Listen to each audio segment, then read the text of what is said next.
Apakah kamu pernah mengalami nyeri saat haid atau pernah mendengar orang lain mengalami nyeri saat haid? Ternyata, wanita yang mengalami dysmenorrhea atau nyeri haid pada saat menstruasi ada lebih dari 50%, dan dilaporkan prevalensinya berbeda-beda yang berkisar antara 45–95%. Nyeri haid sendiri adalah nyeri perut bagian bawah yang terjadi saat atau sebelum menstruasi. Di mana menstruasi adalah pelepasan dinding rahim atau endometrium yang disertai dengan pendarahan dan terjadi secara berulang-ulang setiap bulan, kecuali pada saat kehamilan.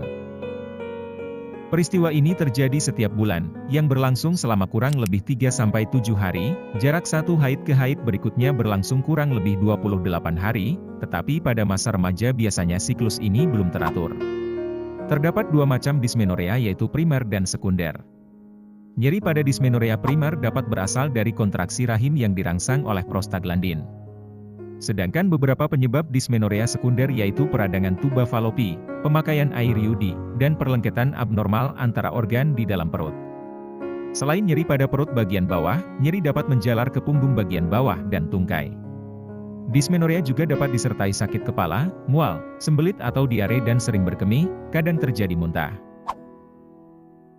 Adapun langkah mengatasi nyeri haid yang dapat dilakukan adalah 1. Minuman herbal. Minuman herbal seperti kunyit asam memiliki kandungan yang dapat mengurangi prostaglandin saat menstruasi sehingga mengurangi aktivitas otot dan sistem saraf. Jahe hangat memiliki kandungan senyawa yang berfungsi mengurangi sakit dan antiinflamasi atau anti peradangan. Air kelapa berfungsi mencegah terjadinya dehidrasi selama menstruasi serta mengandung asam folat yang berfungsi sebagai pengganti darah yang keluar. Kondisi peredaran darah yang lancar berfungsi untuk menjaga tubuh lebih tahan terhadap rasa nyeri yang timbul saat menstruasi. 2. Kompres hangat.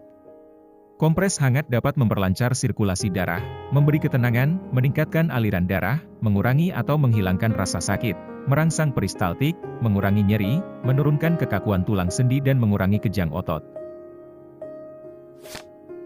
3. Aromaterapi.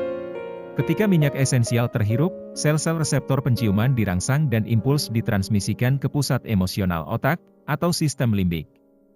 Aromaterapi ini dapat memberikan efek santai dan menenangkan, selain itu meningkatkan sirkulasi darah. Di samping itu juga termasuk terapi yang murah dan aman serta dapat digunakan untuk mengatasi nyeri haid. 4. Akupresur. Akupresur merupakan terapi tradisional yang berasal dari Cina dan sudah terkenal sejak berabad-abad lalu.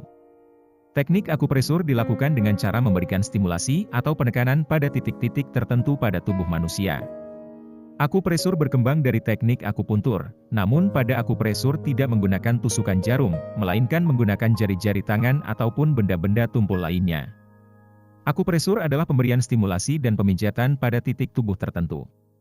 Fungsinya adalah untuk mengurangi rasa nyeri serta pencegahan berbagai macam penyakit. 5. Olahraga.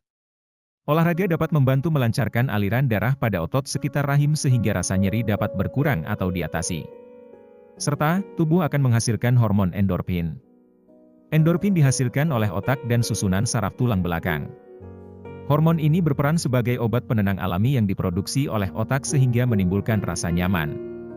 6. Pijat effleurage. Effleurage adalah bentuk pijat dengan menggunakan telapak tangan yang memberi tekanan lembut ke atas permukaan tubuh dengan arah sirkular secara berulang. Teknik ini bertujuan untuk meningkatkan sirkulasi darah, memberi tekanan dan menghangatkan otot abdomen serta meningkatkan relaksasi fisik dan mental. Teknik pijat effleurage ini aman, mudah untuk dilakukan. Pijat effleurage juga dapat merangsang tubuh melepaskan senyawa endorfin yang merupakan pereda sakit alami dan dapat menciptakan perasaan nyaman. 7. Gizi yang cukup. Zat gizi mempunyai nilai yang sangat penting bagi kesehatan reproduksi, seperti kalsium, besi, lemak, vitamin B12, dan vitamin C. Kalsium merupakan zat yang diperlukan dalam kontraksi otot, termasuk otot pada organ reproduksi. Bila otot kekurangan kalsium, maka otot tidak dapat mengendur setelah kontraksi, seperti halnya yang terjadi saat haid. Kondisi ini menyebabkan terjadinya kram otot dan menimbulkan rasa nyeri.